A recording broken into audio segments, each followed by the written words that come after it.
Okay. Let's talk One Piece. Let's talk One Piece. There's so much going on. Anime is getting a remake. The live action was awesome. And the manga is in the final saga. So not a bad time to talk about One Piece. I tried to make it interesting enough for the fans and non-fans. So it doesn't matter if you've seen the show or not. Quick recap on what the entity is. One Piece is an adventure story on a grand scale with lots of different factions, all kinds of people, different locations. It's super diverse. It can get complex when stuff clashes, but in its core, it's very simple. It's inspiring story that helps you love life and just be a better person. It's dealing with our primary needs and motivations. It's very basic, no complexity there. It has strong and straightforward moral messages, not just how you should treat others, but also how you should treat yourself, how bad people are just sad, and how it's okay to be selfish sometimes. And it does all that in a lighthearted and fun way. Always making a fun and simple story that just everyone can relate to. And I think that's one of the greatest strengths of One Piece, because that way it becomes universal. Everyone can understand, everyone can relate, and everyone can take something from it. Everyone can be affected by it in a good way. It's just so simple. It's primal. It's medieval. It's basic. Now, I honestly think that if One Piece becomes a story that everyone knows, the world will be a better place. And that's also the reason why fans want to make more fans. And that's what One Piece is, I think. It's an attempt to connect and live the morality of the human race. More on that later. Let's talk One Piece. Let's start with the live action. It's been a while, but they did the impossible. I consider it still a hot topic. The shit was awesome. Seriously. It wasn't flawless, but it was fresh. It was exciting. It was inspiring and generally relaxing. You don't need perfection to create perfect experiences. To me, it invoked this childhood view of the world, how the options are limitless, how certain fears and boundaries are just a construct of my head, and that the world itself is actually a morph. It changes, it adjusts. You just need to have the guts and determination to do what you actually want to do. And if you have honest intentions, as long as you live, good things are gonna happen. It's refreshing nowadays that this kind of story even gets published. I mean, think about it. There's no bigger agenda. There's no higher motive. There's no political views. We can only thank Oda for that, for protecting his legacy. If anything, regarding political views, if anything, it's teaching us to go against the system. Of course, not really. It's not asking for a revolution, but, it shows you how you can change and influence the system from within the system. It's not the system's fault that it's corrupted. It's us. We're using it. We're making it. We're shaping it. The gun is not a killer. The person behind the gun is a killer, sort of thing. Yeah, and I think that message is more prominent in the live action. Anyway, it carries all the same spirit as manga does or anime. Maybe not as intensely. It's not as dense, but much better than having even the slightest hint of being it forced, which is the best part. If they would force it even tiny bit, we would know. And on top of that, it has its own strong points that come with the live action. Seriously well done. I think everybody is surprised. Nobody expected this. They did have to do a lot of changes to actually make it work, but no game changers. There's small, big changes, but everything fits within the adapting the story for the live action. Everything's there for a reason. The biggest change that was kind of walking the plank for me was changes in Garp's character. In Garp's character and his storyline. Not a big fan of those. On the other side, on the positive side, changes made to Zeph, to his storyline, those just added to his character. I loved those. Everything that's new for Zeph in One Piece in live action is just thumbs up. It's 10 out of 10. Thank you. They kind of reshaped all the characters. They had to. Certain traits in all of them just would not translate, and they found a perfect counterpart. They adapted the material for different medium masterfully, and they did it to keep the same spirit. And just like, this must have been such a hard job, and kudos. Yeah, at this point we could discuss all the changes they made, but we're not doing that because it's not what the video is about. One thing I didn't like, what I actually didn't like, it might be the only thing that I actually didn't like, besides some objective small faults, which are fine, was Zoro and Nami giving in to Luffy too soon. Like, they did such an incredible job of showcasing how they are independent that they just didn't give enough time to showcase how Luffy won them over. It's like the show takes for granted that they will eventually join, therefore they don't need to back it up. I would consider that a bad writing, especially with the new audiences. Yeah, but I see no one complaining, so joke's on me. Okay, next thing, I think that the new audiences have not been educated well enough on the devil fruit. There are certain bits of the story that are harder to understand if you don't know that. But then on the other hand, those same bits are so short-lived and pushed aside that it makes me think that it was done on purpose and that they're saving this revelation for a specific moment in second season, maybe, because it was too intentionally done. It's too not harmful to not be true. And I'm 100% sure they know they didn't mention it. So, okay, there was also a few why moments. Like, why did this happen? Why did that happen? Like, certain themes and motivations and decisions would need explaining. For example, why did that girl in the first episode brought food to Zoro? It's like, why? You have no motivation, no reason to do that. Maybe you could justify with Zoro being famous. There were several moments like that where the person watching had to make up an excuse in their heads. For some, you can find the answer like that, and for the others, you can't. Those I consider nothing that would ruin the story or anything. Just, I think that could be done a bit better. Okay, lenses. One last thing: lenses and framing. You can see certain experiments that they made. Most of them succeeded, I think. It's a super freaky show that they're adapting. Like, you have to go goofy. Like, there's no other choice. It would be wrong if you just kept everything boring. So yeah, the show is good. It doesn't matter about the flop ones. Like, there are some frames that are questionable, but since the whole package is a success, like, those are just necessary sacrifice. Of course, if you try to invent new stuff, you're gonna have victims. I would not dare to try to adapt it without experiments. It would just be stupid. It would just kill everything, and it would not be good. Then the colorist was a bit inconsistent. Some cuts were not the best, but okay, like, limited time on set, first season. Also, maybe a rush before releasing the material. And the official soundtrack, great. At certain moments, fantastic even. Like, it made the show. It helped so much. Let's move to the second season. Not to put any pressure on anybody, but it can only get better. I mean, us as fans, we have every reason to believe that the first season is eventually going to be the worst of the series. Like, first, story-wise, the first season only covered the intro, prequel of sorts.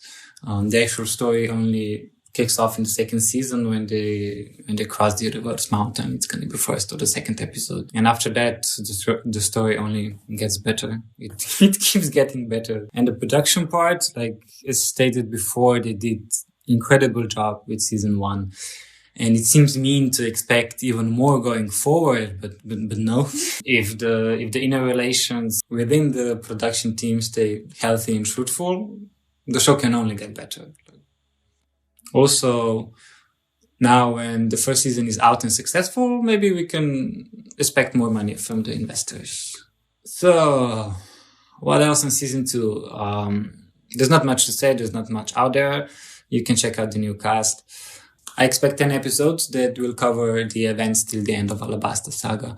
Why 10? Because Alabasta is long and they still haven't really finished the whole first intro saga. They still have a small arc or two to do.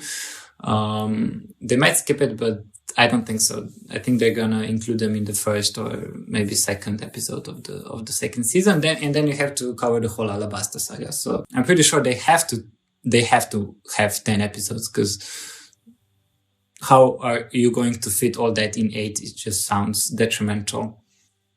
Let's cheer and hope for 10. Not much more to say about the season 2. I hope to see it soon, but yeah, better later than rushed.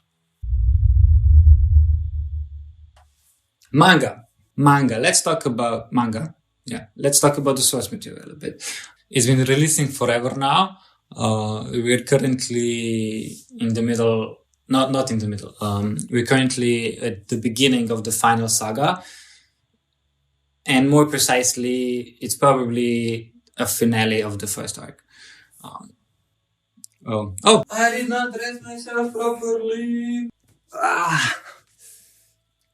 Proper uniform. Manga. Yeah, the whole thing is insanely long. But the thing is, it feels like it was always meant to be that way. It still just keeps on getting better and better. It does not feel stitched. It does not feel stretched. So it just moved to some other universe like Hollywood. It's one continuous story that naturally flows and still keeps on building on itself. And all the new arcs are better because of the arcs that came before it. Now that's the case with many popular media, but the thing with One Piece is that it's so long that this same effect hits you on the whole new unprecedented level, kicks that much harder. That's why you often see the statement that's often connected to the One Piece, the story it tells could only be this long. It's kind of true. You could trim some fat being comic moments, which we love, to make it shorter story-wise, but despite being this long, there's no filler.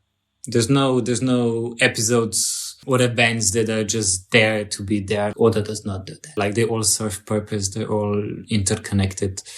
You might have seen some videos about that online. It's actually crazy, especially towards the second part of the series. It actually has the opposite problem. Author himself stated that he just doesn't have the time to include all the stuff that he would like to. The story is approaching its end, and certain events happen off screen that we were used to seeing them on screen. In recent chapters, recent meaning last 2-3 years, you actually could feel it when reading manga. Okay, it's a jump here. Why am I not seeing this? I'm used to seeing this. Oda's answer, I have more important stuff to show you. Sorry. Yeah, time is running out. It's clear. Somebody somewhere decided that the story needs to be finished. I have mixed opinions. I just don't want it to feel rushed. Because currently at this moment, it does feel like it's going to be a tiny bit rushed. But okay, we trust Oda 100%. Even if it does feel rushed, it's still gonna be coherent and perfect. I think he just knows no other way, and he also deserves to finally live his life. And the man has been overworking himself for the 3rd decade now. Yeah. If you don't know his schedule, just Google it. Also publicity-wise, I guess it's getting harder and harder to keep the 25-year-old franchise alive and kicking. And actually, now that we have the reboots and we have the live action, it might be the perfect time to start wrapping up the story, because it's gonna end on the high note. It's close to ideal outcome, actually. And I don't know, as crazy as it sounds, I think that the popularity of One Piece today might be insignificant compared to what might happen in the next 5 years.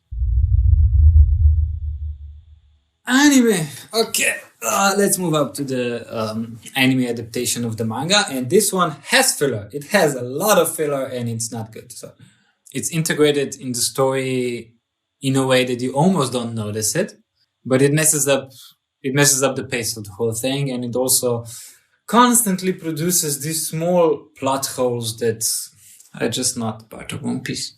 So it takes away from everything, actually. But the advantages of the animated medium are also there. We get moving pictures, which are super fun. The voice acting is there. The music is quite good. It does make it easier for you to immerse and to get lost. Also, sometimes they use the filler time to further enhance certain moments. They are good at emotional moments with filler. But then again, on the other hand, like it takes away from certain significant moments in the manga, because like there, Oda can present certain scenes as dramatic or as important as he sees fit, while the animation team needs to decide what moment they build towards. You know, like money and time are not just infinite resources; they cannot do justice to each moment. So some of the scenes just don't get presented as they were intended, sadly. Yeah, I mean, we could say that's just the nature of week-to-week serialization, and you cannot really blame anybody specific. Also, the anime has a lot more censoring going on. Like, we also know that some stuff got censored in the manga, but the anime just censors everything that might be not the best for kids. And surprisingly enough, like those are the exact same scenes that the adult audience would love to see. Just to be clear, we're talking about missing limbs, blown off faces, guns, explosions, stuff like that, gore and violence, occasional skin exposure. I mean, the problem is that you do notice it. Like, for example, you're watching a show, lots of stuff going on, lots of action, and then at a certain moment, it just feels like the whole production, the pacing, the music, everything wants to grab your attention.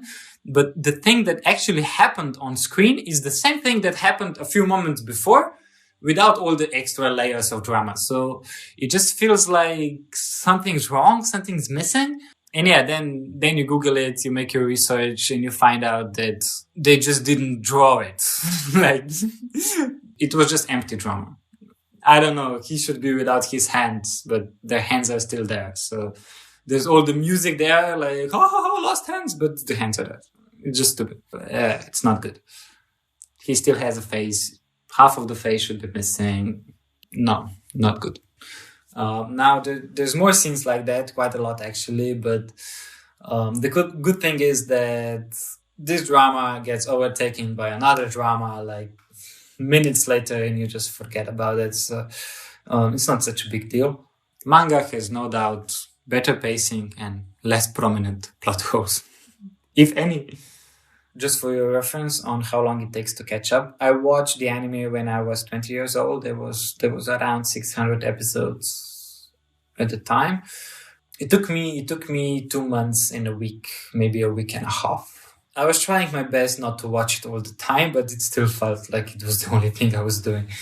Then later that year, I asked my best friend to watch it. He did, and he did it in 3 months straight. So more episodes and 10 days faster, let's say, than last year, my cousin.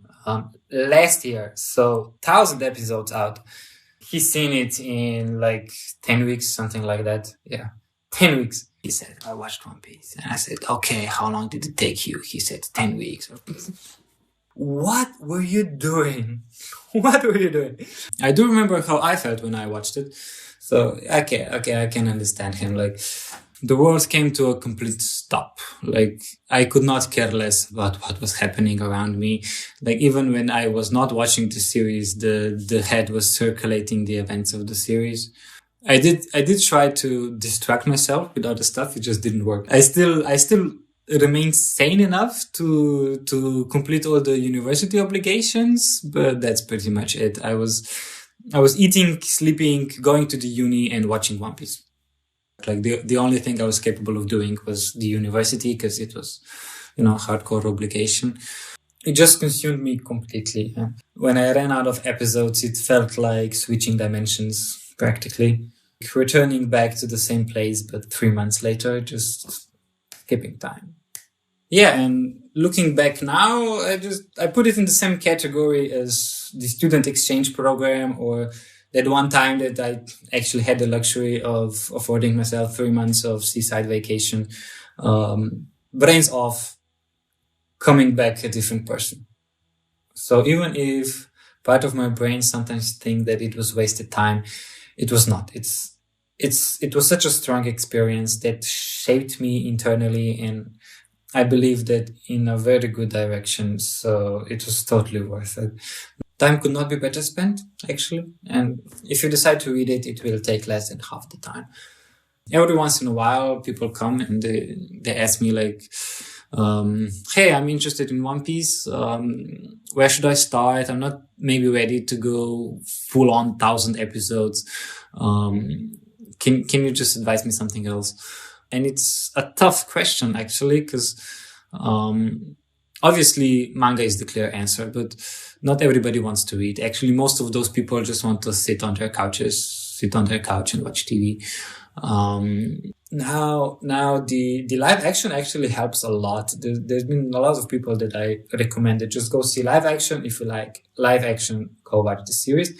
But there's one answer that could be even more perfect than that. Reboot. Reboot is what we needed. Reboot is what we wanted. Reboot is coming next. The One Piece anime remake is expected to solve all of the before mentioned problems. Like, we can expect one-to-one manga to anime adaptation, no censorship, I hope, no odd pacing, no time constraints, just high quality animation throughout. I mean, it's Wit Studio. With a solid budget and enough source material for literally hundreds of episodes, there's every chance of getting just that. There's no reason to expect anything less. That's what we want for years, and we can only hope that Netflix and Wit will deliver, and we can be optimistic about that. I mean, there's no real reason to doubt them. Yeah, internet was surprised when the news was dropped, but this was not because it's actually being made, but rather because it's being made so soon. I mean, we all knew that the Brotherhood treatment of One Piece is coming at some point, right? The question was when. Internal dialogues in terms of they could theoretically do it now, but why? Because anime is good and it's still ongoing. It has nice ratings. Then manga is also ongoing. It is expected to finish in a few years, but we've got more of those predictions in the past, and they always got postponed. So, like, the fan base was already joking about, is it gonna end in our lifetimes? Therefore, are we going to get a Brotherhood treatment in our lifetimes? Turns out, yes, and it's coming soon, thank God. We have live action to thank for that, because if the live action would not be such a success, Netflix wouldn't bother. And now, actually, the anime reboot is basically the best thing they could have done. Lots of fans from the live action would gladly go see the anime if it wasn't 1,000 episodes long and 1,000 years old. Fresh anime will get new fans who might go see the live action, and the established fan base of 3 million Reddit users are going to go see everything. It's like making a remake. It's the safest bet of the century. My best guess would be it will start airing within a few months before the second season of the live action, or a few months after. That probably depends on what the marketing studies will show and how much story do they actually intend to cover with the first season of the remake. Yeah, if you have me at gunpoint making a bet, I would say 2 months after the second season. So after all this, what is One Piece? At the moment speaking, no one knows. You probably know that. So everything I say, it's purely speculation. Therefore, I don't really consider it a spoiler. I'll try to explain without giving up any real content of the story. If you're still worried it might ruin your experience watching, just skip a few minutes. Timestamp. So far, I would assume it's like a mountain of treasure, but more importantly, it also includes some kind of story or a letter written in the past by a certain joyful person. And this story includes everything that he knew it will be forbidden knowledge in the future. And that knowledge will guideline our protagonist to join the world into the physical One Piece, which means destroying that big rocky line that splits the planet in half, and into spiritual One Piece, which would be, I assume that Luffy's dream is a worldwide banquet. Once the Grand Line is gone, he's gonna make a worldwide party, and that's spiritual One Piece right there. Because of the nature of the devil fruits that recently got explained in the manga, that act will boost Luffy's powers to defeat the main antagonist. Simple and beautiful. Now, philosophy time. We can make a loop and connect this to our physical world. What is called One Piece in the story of One Piece has a similar effect on its imaginary world as the One Piece we know has on our world. The power of Luffy in his imaginary world transfers to the real world. And that's what One Piece really is. It's a merger of different ideologies, different nationalities, and different beliefs into one. One Piece. Into one piece. Okay, so some final thoughts to finish it up. Why do we love it? Or why do I love it? I mean, the thing is so diverse, it literally gives you 1,000 reasons to love it. I love it for the incredible story. Even if I'm not a fan of everything that's in there, the story showcases how everything is great, how every person has a story behind his actions, behind his motivations, how everything, personalities in the world is constantly changing and evolving, how everything is a matter of perspective. I love it for its positivity, for its unhinged, honest outlook on life, and the iconic moments that come with it. Because when One Piece hits, it hits hard. I'm sure there's multiple moments that you just won't be able to forget. Okay, that's it for today. I'm really interested in what you have to say, so I do hope to see an active comment section. This project for me, it was primarily meant to be a one-time thing. I'm just interested if one video with what I consider a quality content, if it can make any impact on YouTube, if it actually gets anywhere or it just gets lost in the flood of YouTube uploads. I also wanted to see how much effort, how much time it takes. It sounded like an interesting experiment, and it will also benefit me with my work. Yeah, it sounded like an interesting experiment. So here we are. No point in subscribing, probably. I'd rather see comments. And you can likes are dopamine, so drag me up. If I ever make a channel, it's not going to be a One Piece channel. It's just going to be whatever I feel comfortable talking about. I don't know, movies, other TV shows, maybe photography, landscape architecture, anime, politics, air, nothing, everything. We can make ukulele. We can actually make ukulele tutorials. This is how you play. This is how you play Harry Potter theme song.